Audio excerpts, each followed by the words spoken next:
My goal is that I have responsibly and creatively and electrically put this story up on a stage in a way that encourages and almost gives an audience member no alternative but to have that story follow them out of the theater, wherever they go, and to take a closer look at this part of our history. For me, it's such a universal story of women overcoming obstacles, you know, of taking basically just the worst of circumstances and using it for empowerment. There's so many things that we could say should not have ever happened, but then we look at what she did with it, and it's amazing. It's an amazing story. I connect with Anta when she sets fire to her plantation and land. She encounters some raiders, and instead of letting them have it, she burns the whole thing.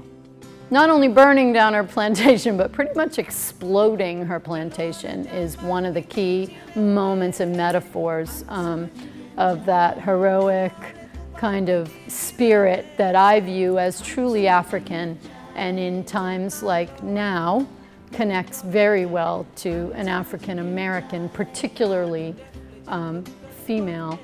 I can imagine her standing there, you know, with this African strength, while behind her, this plantation is on fire. She stands up there at the end and she holds her fist up, Degna, Degna, Degna.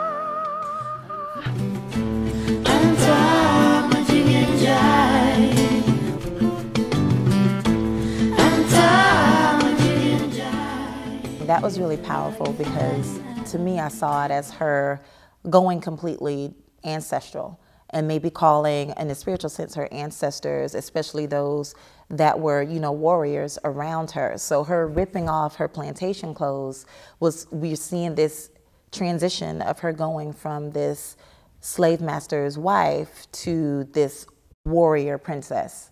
And so that was, and we had to actually put that in the dance. So she had to be coming out of her clothes as she was moving and burning things and running back and forth and dancing. So I chose a rhythm, a traditional rhythm from West Africa called Dunumba, which is a dance of displaying strength.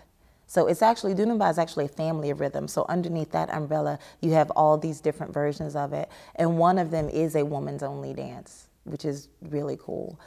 So I chose that one because, you know, the rhythm of it is so strong and it's so driving. It sort of brings to your mind, you know, war, conflict, and overcoming. So I thought that was the perfect one.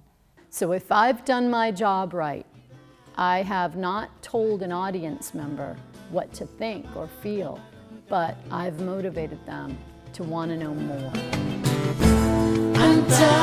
Majigeen.